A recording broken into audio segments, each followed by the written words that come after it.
Um relatório da ONG britânica Oxfam, divulgado no fim de setembro, revelou um dado alarmante sobre a desigualdade no Brasil. 6 bilionários brasileiros concentram juntos a mesma riqueza que as 100 milhões de pessoas mais pobres do país, ou seja, concentram a mesma quantidade de dinheiro do que metade da população do Brasil, que é de cerca de 200 milhões de habitantes. Só para termos uma ideia dessa realidade, para um brasileiro que recebe um salário mínimo ganhar o que esses super ricos ganham em um mês, ele teria que trabalhar por 19 anos seguidos. A pesquisa aponta ainda desigualdades de gênero e raça. Se for mantida a tendência dos últimos 20 anos, as mulheres só ganharão o mesmo salário que os homens em 2047. E os negros terão o mesmo salário que os brancos somente em 2089. E para discutir o assunto, eu recebo aqui no estúdio o professor do Departamento de História da UFOP, doutor em História Econômica e apoiador da Oxfam aqui no Brasil, Fábio Faversani. Professor, muito obrigado pela sua participação aqui no Plano Aberto. Professor, por que é tão difícil ainda para o Brasil acabar com a desigualdade? Porque ele segue ainda como um dos países mais desiguais do mundo. Bom, em primeiro lugar, a desigualdade brasileira ela é estrutural, né? E como todo elemento da estrutura de uma sociedade, o tempo de transformação depende de uma série de conjunturas, né, que vão como deformando essa estrutura para que essas alterações se deem.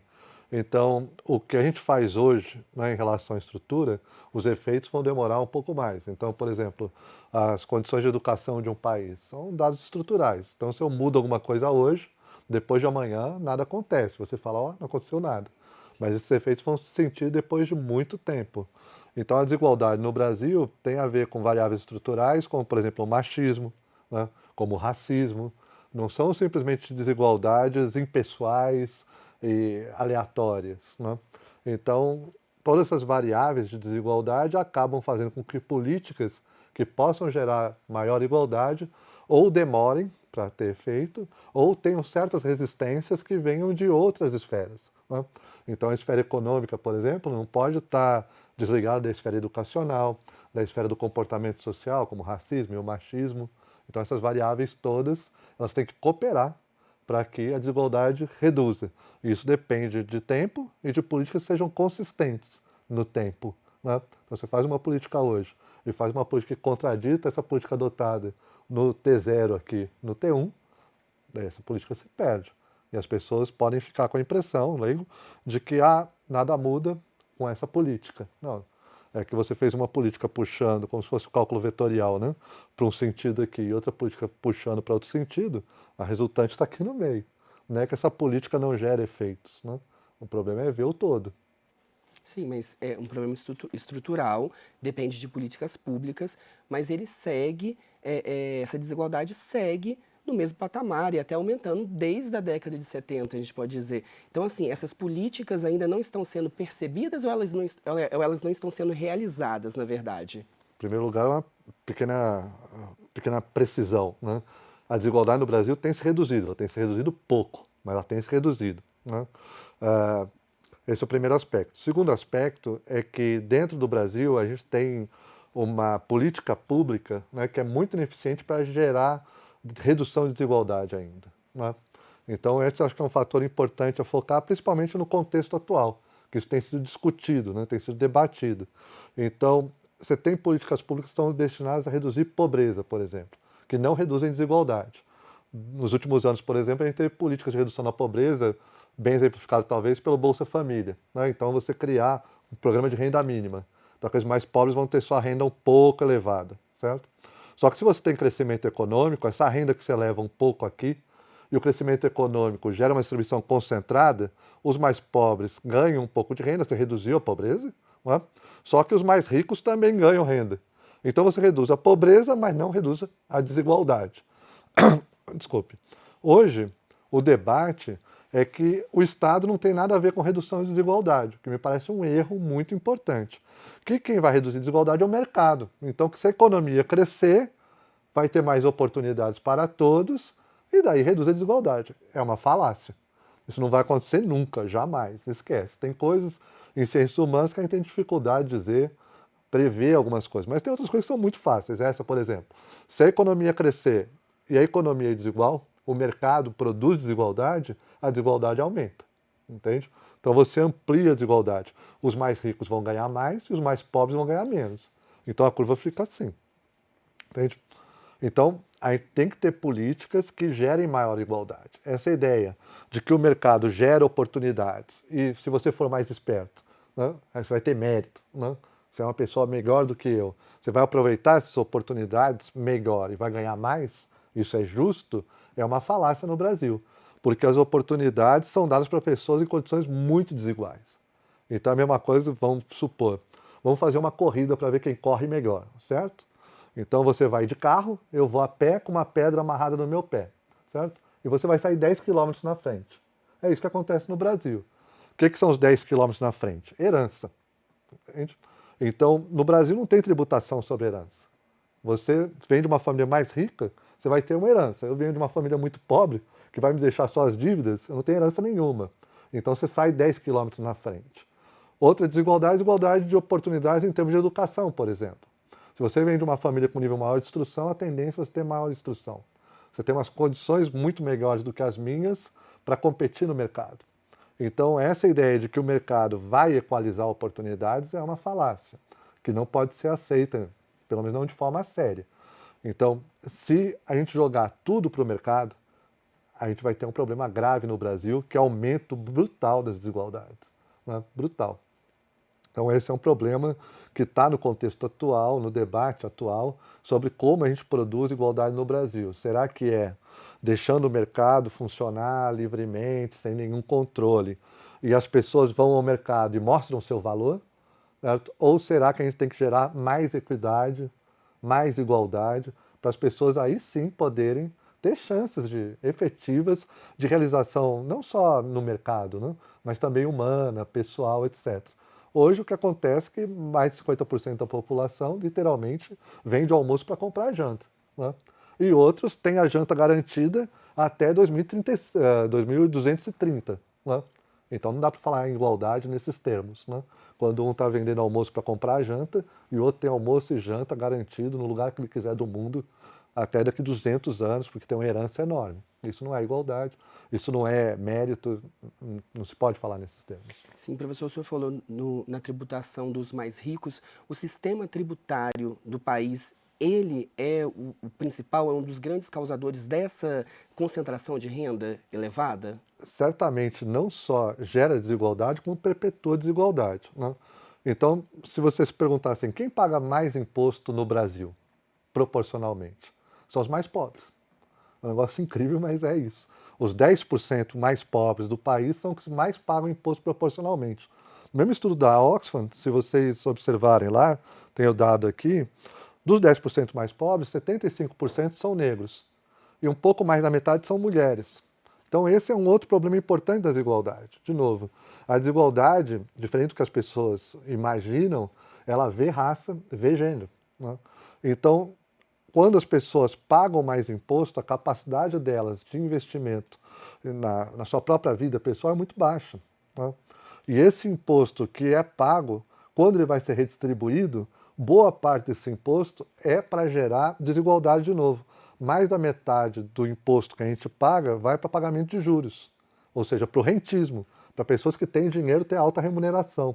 Outra parte expressiva desse dinheiro vai para incentivos fiscais, né, que a gente pode chamar aqui jocosamente de bolsa patrão, para os grandes empresários terem níveis muito avançados de crescimento. Pagar menos impostos, é isso? Ou pagar menos impostos, ou literalmente receber dinheiro do Estado para fazer investimento privado, como através do BNDES, por exemplo, através de taxa de juro muito baixa. Né?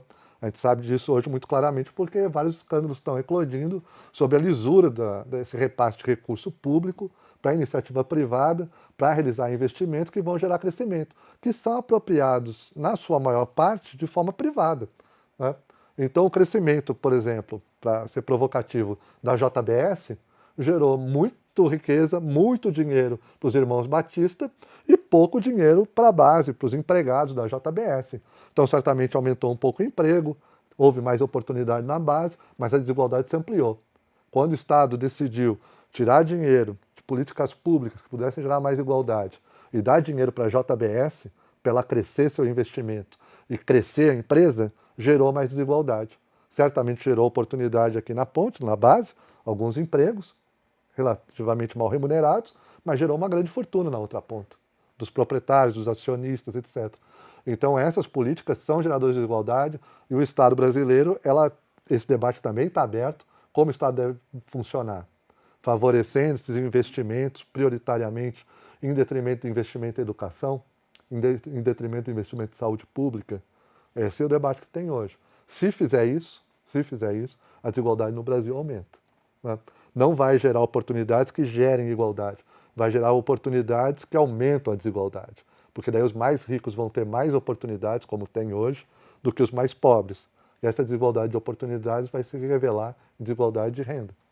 Sim, professor, houve avanços, né? A própria pesquisa da Oxfam aponta isso, devido a políticas sociais como o Bolsa Família. Mas a ONG aponta também que o Brasil não enfrenta de frente o problema. O que faltou ser feito junto com essas políticas sociais para melhorar a questão da distribuição de renda no país? Bem, a Bolsa Família e políticas de renda mínima, elas não reduzem desigualdade, elas reduzem pobreza, né? Então o que você faz é levar o piso. Então alguém que tem uma renda muito baixa, que não concorre para a sua sobrevivência básica, ele vai ter um apoio para ter uma renda um pouco melhor. Então o que acontece é que você reduz pobreza, mas não necessariamente reduz desigualdade, né? Porque se você reduzir a pobreza, mas o crescimento econômico gerar concentração de riqueza, em contrapartida os mais ricos vão ficar muito mais ricos. Então pode ocorrer, inclusive, de você reduzir pobreza numa ponta e se o crescimento econômico for expressivo, você aumentar a desigualdade, né? Para aumentar a equidade, diminuir a desigualdade, o que o Brasil deveria fazer é o que ele não tem feito nos últimos anos, né? Um poderoso diminuidor de desigualdade é a oportunidade educacional, certo? Então, no Brasil, teve universalização da educação nos últimos anos, só que com perda muito grande de qualidade, sobretudo na educação básica. Então, esse aumento da educação certamente foi muito efetivo para aumentar a equidade de oportunidades e diminuir a desigualdade. Então, no Brasil, nos últimos anos, a desigualdade tem se reduzido, uma parte bem pequena por desigualdade, por redução de pobreza, e uma parte muito mais importante por aumento de oportunidades, por equidade de oportunidades. Então, o nível de instrução da população, o nível de instrução média no Brasil, aumentou muito nos últimos anos. E reduziu o número de anos de instrução entre brancos e negros, por exemplo, reduziu nos últimos anos. Isso é muito importante. Mas como a gente pensa isso na sociedade? Você pode ter uma instrução de qualidade e eu de uma baixa qualidade. Então, a gente tem o mesmo número de anos de instrução, só que a nossa oportunidade vai ser igual. Isso se revela, por exemplo, na educação superior, pela desigualdade de brancos e negros nos diferentes cursos. Então, aqueles cursos que prometem um rendimento melhor, aqueles cursos mais almejados, são mais brancos, entre aspas, do que aqueles cursos menos almejados. Por exemplo, o meu, que vai formar professores para licenciatura, vai formar professores para educação básica. Então, se você pensa, por exemplo, no geral, você tem mais ou menos um quarto dos estudantes universitários eram negros, né? Mas se você pega para curso como odontologia, essa proporção é muito desigual. A chance de um negro estar no curso de odontologia é de 1 para 5 em relação a brancos. Então isso ainda tem uma desigualdade dentro do sistema institucional que é dado por oportunidades. Isso só vai mudar com políticas públicas de novo, né? Não adianta deixar as pessoas se autorregularem. Você tem que criar políticas públicas para reduzir desigualdade, como política de cotas, como política de financiamento da educação para indivíduos que estejam em situação de vulnerabilidade econômica, através da concessão de bolsas. Isso sim é um poderoso instrumento de redução de desigualdade, mas não reduz desigualdade em 2 meses, em 3 meses. Depende da continuidade política. Isso que a gente não tem no Brasil. Quando tem qualquer tipo de crise no horizonte, o primeiro recurso a ser cortado é das políticas públicas que reduzem desigualdade. Entende? Então, quando você pensa, por exemplo, a chamada PEC do fim do mundo, né? Colocou o teto de gasto para educação, colocou o teto de gasto para saúde, não colocou teto de gasto para pagamento de juros, não colocou teto de gasto para esses desembolsos do Estado que servem para favorecer as empresas para que possam ganhar mais dinheiro e assim gerar mais emprego, que aparentemente é uma política que gera mais oportunidades econômicas. O problema é transformar em sinônimo oportunidades econômicas e redução de desigualdade. Se a nossa sociedade é desigual e promove desigualdade, Conforme cresce a economia, se não tiver políticas públicas, aumenta a desigualdade. Esse é um problema grave do contexto atual. Sim, a PEC é citada também no relatório da Oxfam, pela diretora executiva da ONG, falando como uma medida equivocada. Eles colocam uma medida equivocada que deveria ser revista, né? Mas, por outro lado, o governo do presidente Temer afirma que a culpa nesses números, nessa desigualdade grande, é da crise econômica. E que com essas reformas em andamento, né, isso vai se equalizar, vai se resolver. E aí? Não, não vai. O governo Temer está absurdamente errado. Né? Em primeiro lugar, a crise econômica afeta primeiro os mais pobres, isso é verdade. Então, a crise econômica tende a aprofundar a desigualdade. Né? Isso se vê claramente no desemprego. Então, você pega o desemprego no Brasil hoje, está em níveis muito grandes, 14%, mas depende da faixa da população que você pega, o desemprego pode superar 50%, entre os mais jovens, entre os negros, entre os menos instruídos. Então, um fato é, a crise econômica ela gera mais desigualdade, isso é fato. Não é? Agora, você resolver a crise econômica deixando de investir em políticas públicas para simplesmente gerar um sistema de privilégios, que é para os amigos do poder, que é para aquelas pessoas que têm acesso privilegiado aos corredores do poder, que podem fazer reunião de noite com o presidente da República e é recebido. Se eu for lá no Palácio do Planalto, eu acho muito difícil que o presidente Temer me receba às 10 horas da noite para um papinho irmão ali, sobre como a gente faz para livrar os amigos também de situações judiciárias complicadas. Né? Então essa desigualdade é muito evidente. Né? Ou seja, quem tem acesso ao Estado, aos investimentos do Estado, se você acaba com as políticas públicas, são os privilegiados, são aqueles que já têm oportunidades, são aqueles que já têm chances. Será que é isso que a gente quer para o Brasil? Né? Que as pessoas que já têm oportunidades, no Rio de Janeiro, por exemplo, muito claro isso, né? O César Maia casou com a filha do dono do sistema de transporte no Rio de Janeiro, né? Que ia lá, falava, oi sogro, tudo bem? Né? Então o Brasil, os ricos são muito poucos, né? Como a gente sabe. Eles estudaram juntos, eles circulam juntos, eles são muito amiguinhos. E se Né? protegem, né? E se protegem, óbvio. Na hora de pensar políticas tributárias, por exemplo, por que no Brasil a gente não tem imposto sobre grandes fortunas? Por que a gente não tem imposto sobre herança? Para gerar mais igualdade, como tem em muitos países do mundo afora, e isso não acabou nem com o mercado, nem com o liberalismo, não é coisa de comunista. É coisa de quem quer gerar um pouquinho mais de justiça social, e se você fez uma grande fortuna, você já dá grandes oportunidades para o seu filho, dá grandes possibilidades. Então, seria muito justo que essa grande fortuna fosse onerada na sua transmissão, porque daí você não vai receber, veja que desigualdade, como a desigualdade se mantém, em vez de receber milhões de dólares, centenas de milhões de dólares, você só vai receber metade de centenas de milhões de dólares. Aí você não vai ficar triste, né?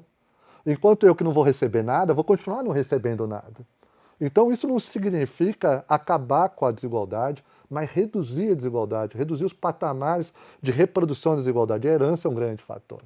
Então hoje no Brasil, 10% mais pobres serem aqueles que mais pagam impostos é uma evidente injustiça. Por que isso não vai mudar?